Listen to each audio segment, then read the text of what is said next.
Has your business been affected by COVID-19? The Virgin Islands Small Business Development Center is available to assist entrepreneurs and small businesses in the U.S. Virgin Islands. The VI SBDC is sustained by the University of the Virgin Islands and the U.S. Small Business Administration and collaborates with local agencies to support the small business community. The VI SBDC is nationally accredited and provides free consulting, business education training, and technical assistance. Attend workshops with subject matter experts from both the public and private sector. From idea generation to exit strategies, the staff at the VI SBDC is ready to assist you. Now is the time to contact them, so don't wait. Call or email them to find out how they can help your business grow and succeed.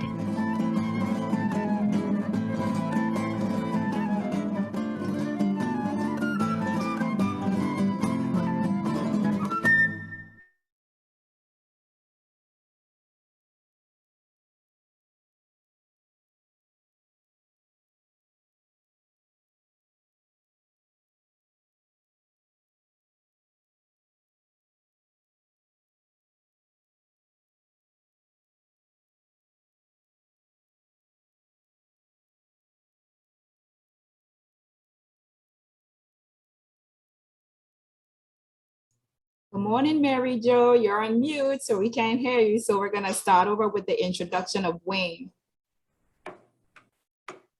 Good morning and welcome to Webinar Tuesday. My name is Mary Jo Williams. I'm the Network Training Coordinator for the Virgin Islands Small Business Development Center, and I will be your facilitator moderator for today's session. Our presenter for today is Mr. Wayne Huddleston. He's the Senior Area Manager for the U.S. Small Business Administration in the Virgin Islands. And we are part of the Puerto Rico Virgin Islands District for the SBA. And Mr. Huddleston, I will turn over control of the session to you. All right, thank you, Mary Jo, and thank you to everyone at the SBDC for continuing to host these. We really appreciate your help getting the word out on SBA programs. This week, what we're going to talk about is the dynamic small business search and how to use that for your benefit, especially if you are interested in government contracting. As many of you who have joined us in the past, each week we cover a different topic. Sometimes it's disaster lending, sometimes it's something else, but we spend a little time covering that topic, and it'll be about 30 minutes that I'll cover the dynamic small business search today. And then we open up to questions. And of course, you can ask any questions on the topic, but also any questions with regards to anything SBA. I'd be happy to help answer those questions for you while we're on this week. So let me start by sharing my screen first. Give me just one moment.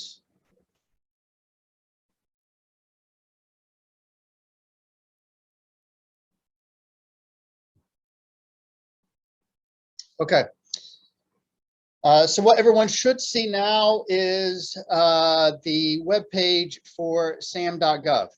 So this presentation today is going to be about the dynamic small business search, but it is really all about government contracting and how to position yourself effectively to compete for government contracts federally, but also locally as well, because as of a few years ago, the local Virgin Islands Property and Procurement Division is now requiring all business in the Virgin Islands doing business with them to also register what we call SAM.Gov, which is the System for Award Management. That is the federal database for all businesses who wish to receive federal funds through contracts. However, it's an open database. So oftentimes local governments will also ask entities to register in there to affirm their legitimacy as an entity that can be contracted with for them. So I have this page open here. This is SAM.Gov. If you're a business owner and not registered in SAM.Gov, that is really the first step that you have to take for government contracting. I'm not going to go into all the details of how to register and certifications and those types of things in this presentation, but I wanted to bring it up in the beginning here to show you what that website is. All you simply have to do if you're not registered yet, you just click Get Started. If If you're already in SAM, every once in a while you will have to renew your entity, and then you will start putting in your information. But if you have questions about SAM and how to register, there's lots of documents online here that answer all those questions. And also they have a phone number that can be answered anytime. There's something called the Federal Service Desk. So if you click on this here, it should also provide an 800 number for you to use. So this is a way that you can get any questions answered regarding how to register in SAM. This is manned or monitored, I think 10 hours a day, every day. I think maybe even sometimes on Saturdays too. Here's the number here, 866. I can't read it all. 606-8220, 8 to 8 p.m. So 12 hours a day, Monday through Friday. But I've used it several times. It's easy to get a hold of someone. They can bring up your information and walk you through any issue that you need to resolve with your registration. But a lot of things can be answered through the documents on site. There's a lot of frequently asked questions documents, all sorts of things. So that's SAM.Gov. That's the very first step to registering your entity to do business with the federal government. But today I'm going to talk about the dynamic small business search. Just one second, let me.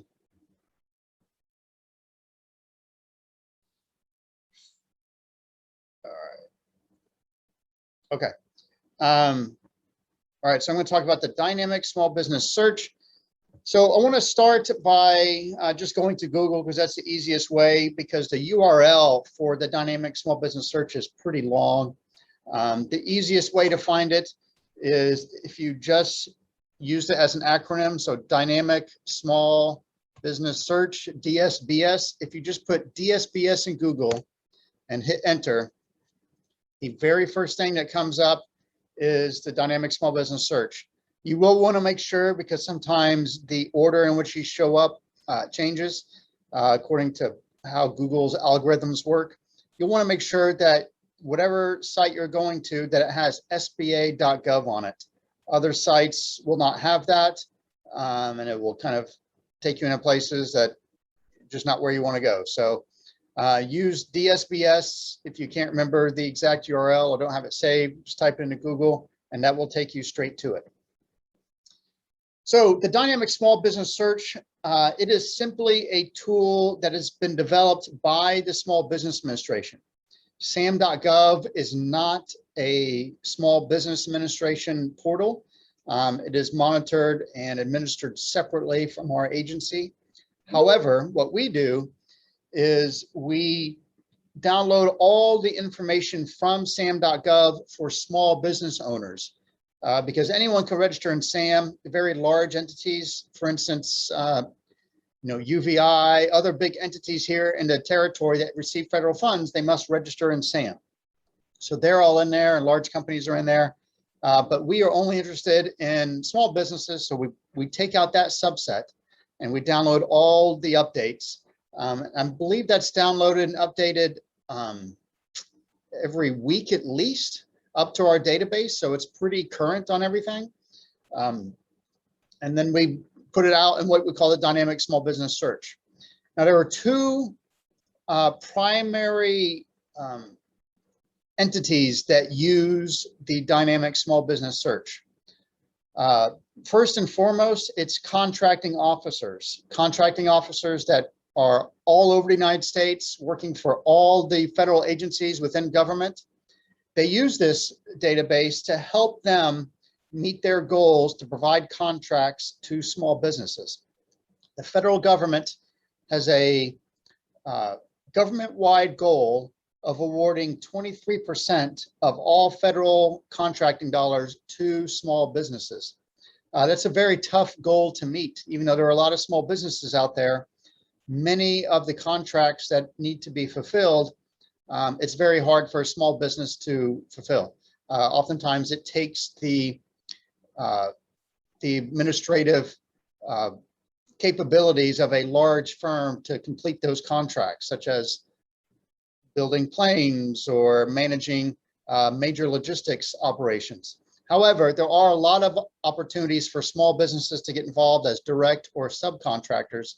So we encourage our federal contracting officers to seek those entities out and at least provide 23% of their contracts to small businesses. Now, each agency will have their differing goals underneath that. Some can offer more contracts to small businesses than others can. Some can offer more contracts to certain certifications, such as women-owned businesses or disabled veteran-owned businesses. But they all have certain goals, at least 23%.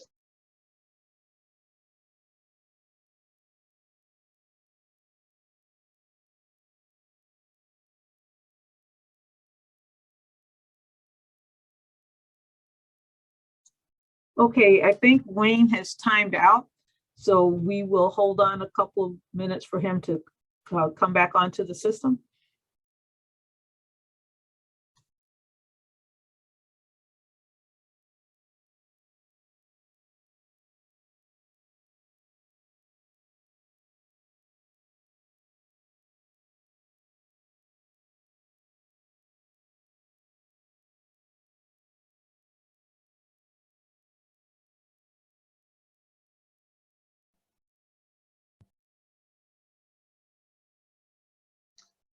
Okay, can people hear me now?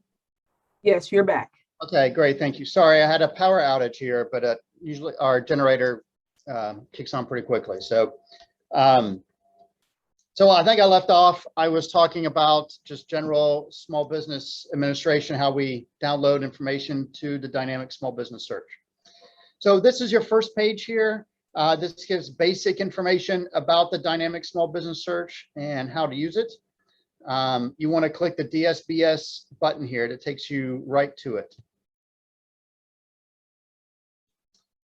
So this is it. So this is the page that many contracting officers use frequently to get information on small businesses in their area or in the industry of expertise for which they're seeking a contract. And I think before I cut off, I mentioned there are two entities that use the dynamic small business search. One is federal contracting officers, but the other is small businesses themselves. And that's what we're going to focus on today, on how you can use a dynamic small business search to ensure that you are putting your best face forward to contracting officers who are seeking entities to provide contracts to. So we're going to start, I'm going to start kind of like view this as a contracting officer who would be looking for someone to provide who could fulfill a contracting need for me. So right now, let's say I am, let's say I'm looking for someone in the Virgin Islands. So I would scroll down to Virgin Islands. And let's say oftentimes contracting officers try to meet certain goals for women-owned small businesses. So let's say they are looking for required active certifications for women-owned small businesses. And I know here in the Virgin Islands, we don't have more than just a few. So all you have to do is like Virgin Islands, women-owned small business active certifications, and hit search using these criteria. Just takes a few minutes. I think there's only going to be one or two. Yeah, so there's only one right now that has gone through the trouble to be listed as a women-owned small business. Prior to about a year and a half ago, any entity that registered in SAM that was a women-owned small business simply had to check a box that said, I'm a woman-owned small business. As many businesses started using that more and more, it became important for SBA to verify that those are actually legitimate small businesses and not someone just trying to obtain an advantage in the federal contracting world. So we asked businesses to submit some documents that prove they are a women-owned small business. And right now, only one in the Virgin Islands has done that. So what does that tell me as a contracting officer? That tells me I cannot restrict my contract to women-owned small businesses. What they typically will look for, they will look for a dozen or more businesses that have registered and completed the certification process in a certain area. So if I clicked on this and I had a contract that a lot of small businesses could perform on, and I wanted it to be a women-owned business, I could simply look here. If there were 10 or 12 women-owned small businesses, then that will tell me as a contracting officer, when before I put my contract out to bid, I can say, I am going to restrict this to women-owned small businesses. Since there's only one, they can't do that right now. But hopefully, as we get more and more small businesses that are registered women-owned small businesses, we can. But that's how many are in the Virgin Islands. Let's check out Puerto Rico. They have 30 times our population. So they should have more active certification for women-owned businesses. So let's see what they have right now.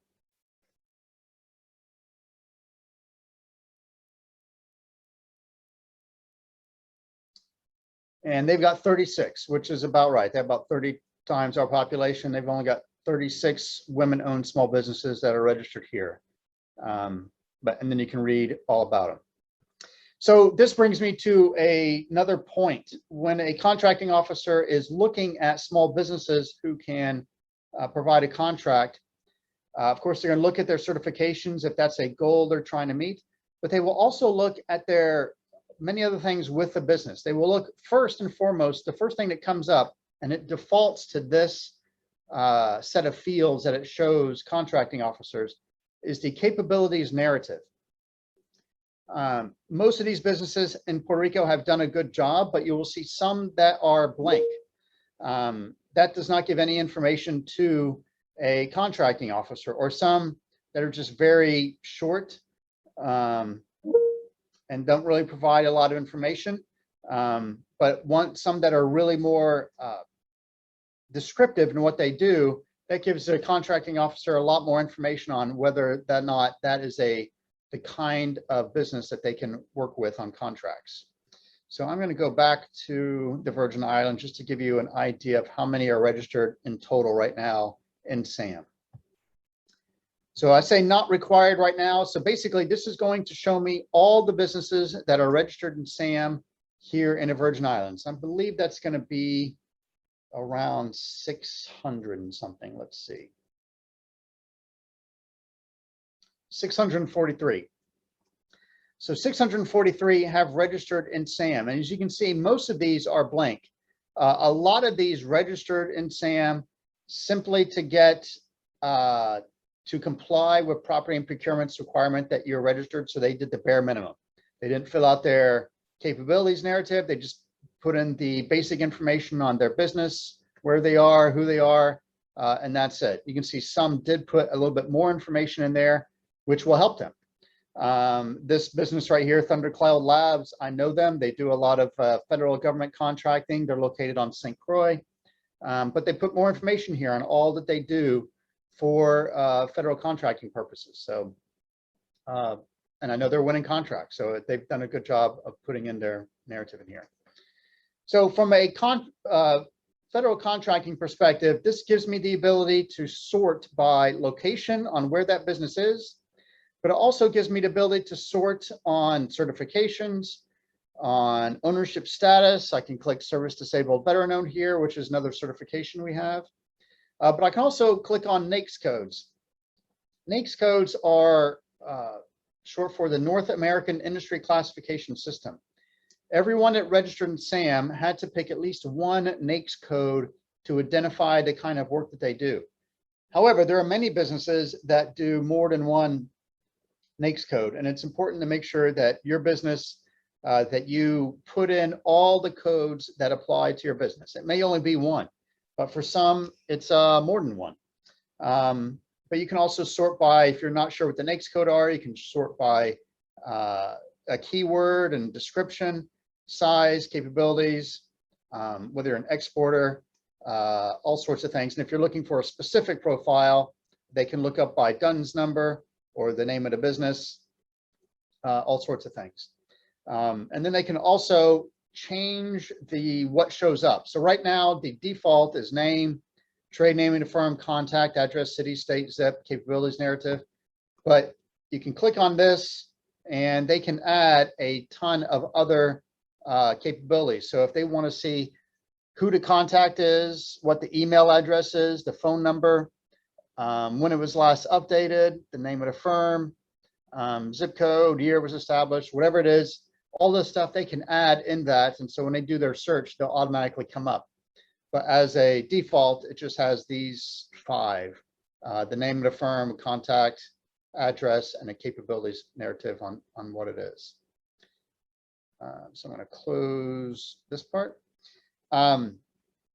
So that helps. So I'm going to show exactly, I'm going to give you an example here of if a contracting officer was just working for a construction firm, let's say any entity, any federal entity was coming down and they needed a part of a building fixed or something constructed, maybe a fence surrounding a building or something like that, maybe something around the National Guard post, they would go into here and use that. So I can say search using that criteria. And right now I'm searching for all the Virgin Island businesses registered in SAM that have construction somewhere in their profile. And here are the ones that come up. Luckily, we've had a lot more of these that have completed their capability narrative and talked about what they do. I know SF General Maintenance, another one here in St. Croix. They've won multiple federal contracts. They are putting in good information about where they're certified, what they do, all the things that they are capable of. But there's plenty of others here. Some say they have general contracting. Some just say construction.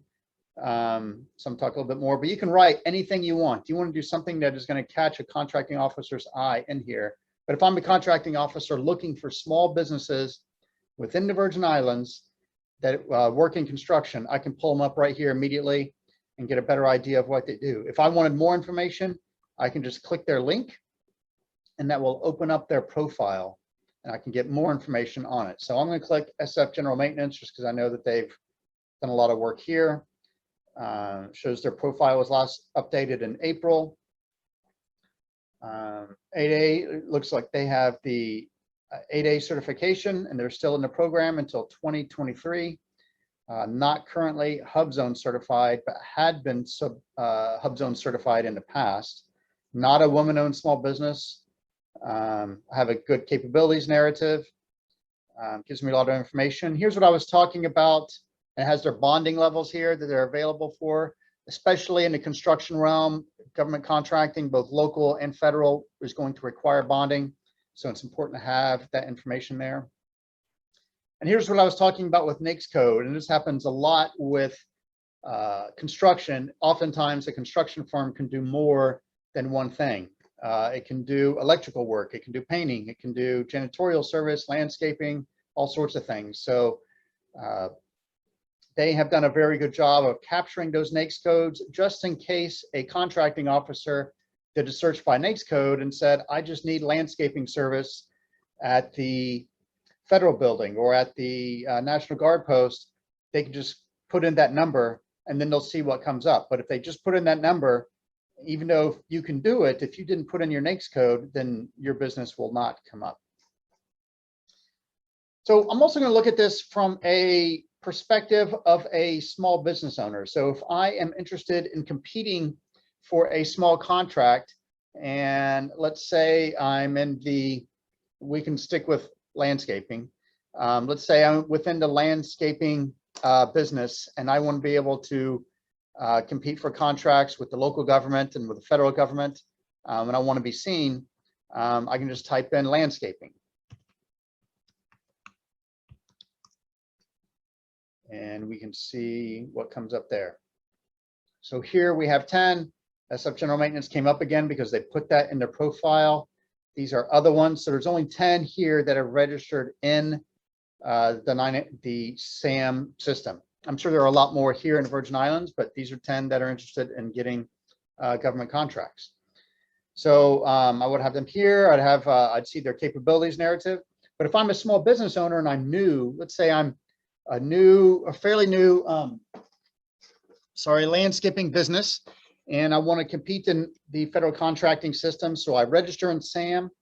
And then once my profile is uploaded into the dynamic small business search, I can look here and see, okay, here's what other businesses are saying about themselves. Here's my competition, so to speak. So when a contracting officer pulls up landscaping, they're going to see these businesses. I want to make sure they see mine.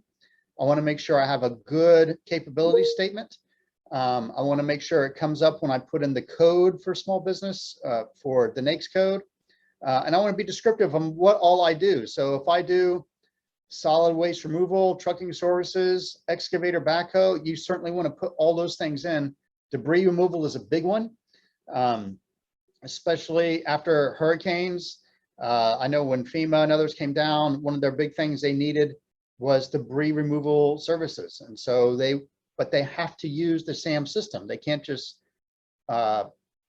ask questions about where's a landscaping business and open up the yellow pages or look online and call someone. They have to work with businesses that are registered in SAM.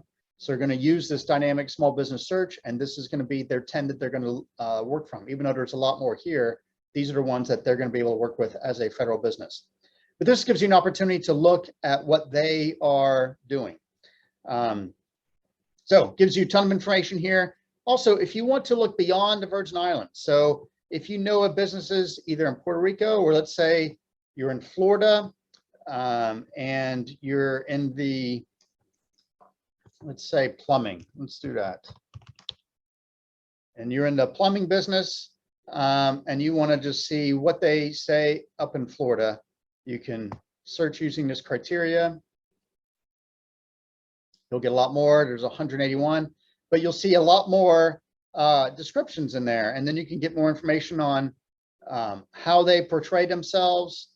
Do they win contracts? You can look at profile of any business really across the country that is doing small business contracts and learn more about them. So this person here is disabled veteran firm, women owned, it says. So if a contracting officer was looking at it, you could pull it up. They say women owned, but they're not. They haven't completed the certification, and they don't have anything else in there. But so a lot of people say things in their capability narrative that is not verified by the agency and does not have its certification. So of course, as I said, everything in here is what you can put in. What I like this one here. It's got bullet pointed. It bullet points really easy things for contracting officers to see and look up about a business. So everything is in there. I'm going to go back to the Virgin Islands right now and get a good look on what we have going on here. So we know women-owned small businesses. We only have one that has completed the certification process right now. There are also Hubzone certifications. Let's look at those right now. That's a very powerful designation. Hubzone stands for Historically Underutilized Business Zone. You may have seen me have some presentations on that in the past. I know there are, it says no profiles meet that. So hold on just one second. We're going to go back. I know there are Hubzone firms here in the territory. So there are 10, sir. What's that? There are 10 in the territory. This was right. I still had plumbing, so there's no plumbing that are registered right now. So you can search and it should pull them up and you can see who those are. So these are the ones. These are the 10 that are currently Hubzone certified here in the territory. One thing good about being on here is that even though a business is located in the Virgin Islands, the contract itself does not have to be in the Virgin Islands. So for some of these, for instance, All Points Construction, I know they work specifically in the Virgin Islands. They do not do work in Puerto Rico or in the States. But some others, such as Thundercloud Labs here, they do project management, software development, database management. Those are all things that can be done from computers and an internet connection. So even though they're headquartered here in the Virgin Islands, they can serve contracts all across the United States. And they're taking advantage of the Hubzone designation here in the Virgin Islands to employ Virgin Islanders and win contracts for their businesses all across the United States. They've been maintaining their Hubzone certification for at least, as long as I've been down here, at least 7 years. So they've been doing a good job. So this is only, but there's only 10 that have gone through the Hubzone certification. I believe with over 600 registered entities here, we should be having closer to 50 Hubzone firms. Almost every firm that is registered in SAM as a small business and incorporated here in the territory could be eligible for Hubzone designation. It's just a matter of going through the work.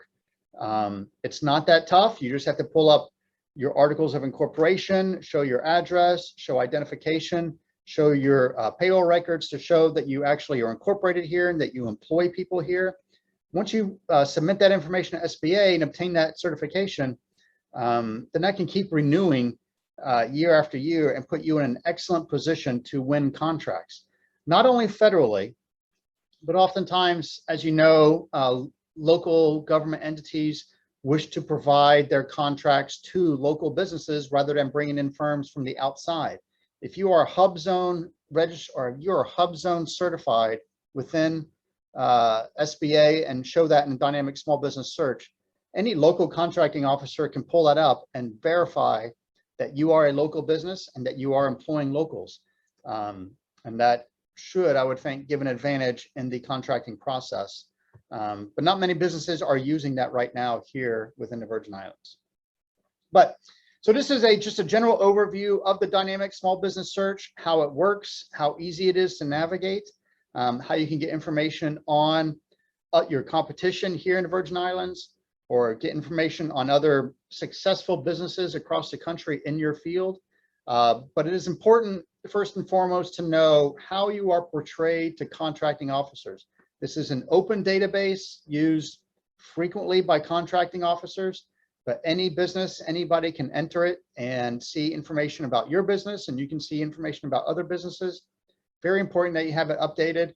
And also really important that you take advantage of these government certifications. Hubzone certification is easy. Women-owned small business, same thing. You just have to upload the proper documents that show there's economically disadvantaged women-owned small businesses. Very similar to women-owned small businesses. You just have to show economic disadvantage as well, and 8A certification. All of these certifications, you can get more information on SBA.gov. We have our own portal at certify.sba.gov, which provides a guide to all these certifications, how they can help you.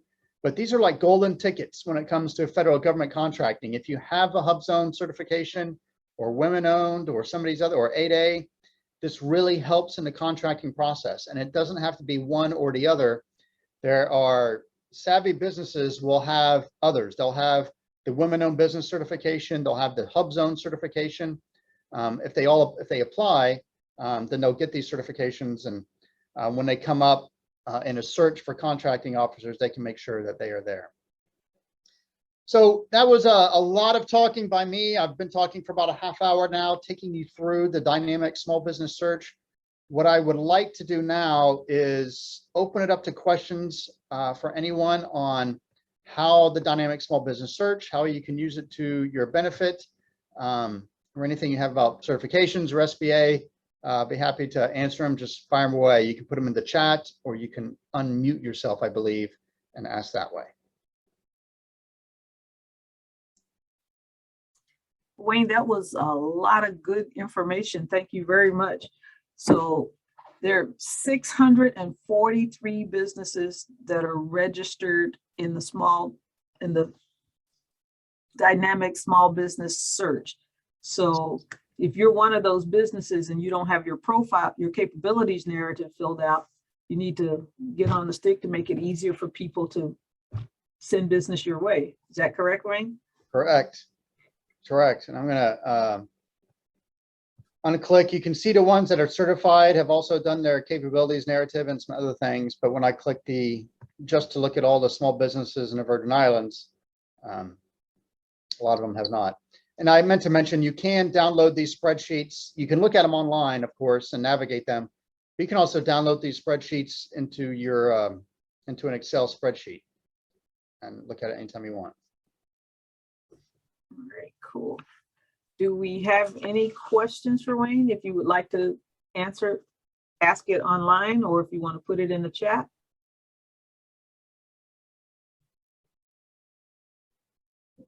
This is it. Okay, well, I have another question, Wayne. So Sure. if businesses are 8A certified, but I'm sorry, does this small dynamic business also show service disabled veterans? It does. Okay, So just click it right here. okay, cool. So there are lots of options for people. That's like getting points when you're going to apply for a job with the federal government, but this gives points for your business. So we've got 16 that are service disabled veteran owned businesses. All right, excellent, excellent. Wayne, this is Greg. I have a question. Sure. Maybe not a question, but just some information that we found out recently. In the last 30 days, we actually assisted in one of those Hubzone certifications. And normally what we do after a SAM registration is we close the loop with the local Department of Property and Procurement. Simply send them a copy of the SAM registration where you get the 6 green check marks. Been doing that, but after the Hubzone certification recently, when we called in that certification, the update, the procurement office said, well, look, you need to make 2 more phone calls and let them know. One of the phone calls was to go to the disaster office, and the other was to go to the housing finance office. Can you speak to any of that? I mean, we complied with it but that was a new piece of new procedural information, at least for me. All right. Yeah, and unfortunately, I can speak very little to that. Those are the local territorial government. Why they are requiring extra hoops, I don't know, because once a business is registered in here, it's an open database. They have the access to it. If they are requiring additional registrations with them beyond this, that's for them to do. So, and I have no control over it. I frequently encourage the territorial government to make use of a database that they don't have to manage, that they don't have to monitor. They can just always access it at any time. But sometimes they want to create their own processes for things. And so unfortunately, if that's what they're asking you to do, then you just have to do it until just what they do. So I don't know. Mm-hmm. Okay, no problem. One other piece of information was recently received assistance request with a FEMA contract pending. And the request was for a minority business designation status. And after looking around, the only minority business designation that I could find from the SBA was the 8A program. But was referred to this office in Puerto Rico, where was told that that's where the minority business designations are done. That's actually done through an organization called like the Society of State Legislatures.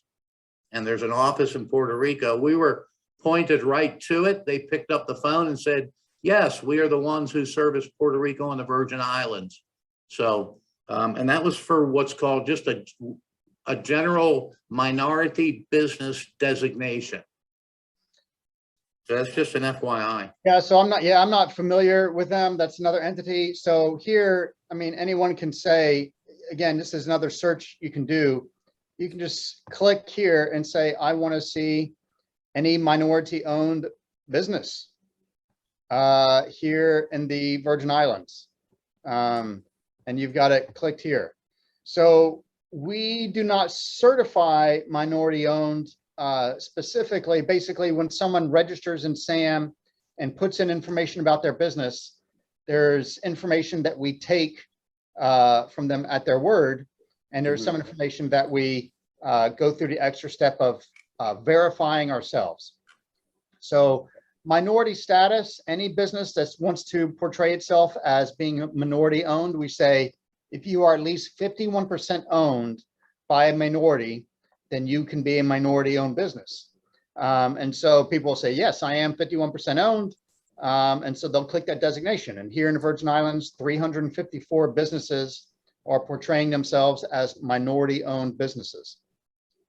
Okay. Now, this is similar to how we used to do service disabled veteran owned businesses. Instead of putting the bureaucratic paperwork process up front, we did it on the back end. So we would say, if you are a service disabled veteran owned business and you have a disability rating from the federal government, then click this box, let us know. And then you compete for contracts. If you win a contract based in part on your status as a service disabled veteran owned business, at that point, we require the business to prove it. And if they were not indeed a service disabled veteran owned business and they portrayed themselves as such, then they're going to be barred from other contracts in the future. But it at least makes it puts the burden of proof on the business only if they win a contract. So if they win a contract, then it's worthwhile for them to show that burden of proof. But instead of going through that process up front, we just ask them to do it. So now we are asking businesses to certify up front for women-owned certification, whereas that was a self-designation before. But we have not done that for minority businesses. You can just check I'm a minority-owned business, and then if you win a contract and show that you're a minority-owned business, everything's fine. Now for 8A, of course, you can go through a process here where we certify that for 8A certifications, but there is not, and this is a misconception people have, there is not a contracting goal for 8A certified firms. The 8A certification is more of it's a assistance program for minority owned and economically disadvantaged businesses. So businesses that are in that are getting in-depth help from SBA, are being matched up with other businesses, are being matched up with contracting officers and getting a lot of hands-on assistance in obtaining contracts. And so it's more of an assistance program. But anyone can say that they're minority owned here. This other entity that you spoke with is probably something that may charge a fee or is just going through extra steps to, to legitimize a business as minority owned.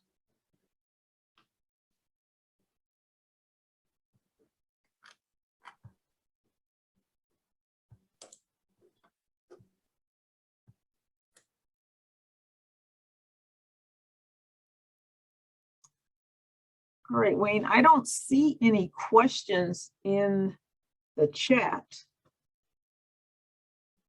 You guys in the audience don't have to be shy. You can unmute your mic and go ahead and ask a question directly if you like. Okay, well, since we seem to have no takers on that, I want to thank you, Wayne, for your presentation today, and also point out to folks that starting next week, our webinar Tuesdays will be at 12 noon. I'm sorry, will be at 11 a.m. It will run from 11 a.m. to 12 noon. So we'll be an hour later so that maybe we'll pick up a few more people in our audience, and we look forward to seeing you guys next week. But on Thursday, we have our next presentation, which is going to be SCORE USVI, the newest resource for small businesses in the U.S. Virgin Islands. And we have two sessions. We have one at 10 a.m. and then we have another one at 6 p.m. It's the same session, but it's designed for folks to attend live, whichever one is most convenient for them. So that's going to be Thursday, September the 2nd at 10 a.m. and again, Thursday, September the 2nd at 6 p.m. It's the same login for both sessions. It's the same link to attend both sessions. So sign in, share the word. It's a new program, SCORE, coming to the Virgin Islands. Actually, SCORE was coming to the Virgin Islands just before the hurricanes came, and that put a halt on things. but now they're ramping up again, and we'll have a presentation on Thursday. So we hope all of you will join us on Thursday for that. And then next week, Tuesday at 11 a.m. for Webinar Tuesday with SBA. Thank you all for joining us today, and we'll see you on Thursday. Have a good day. Thank you.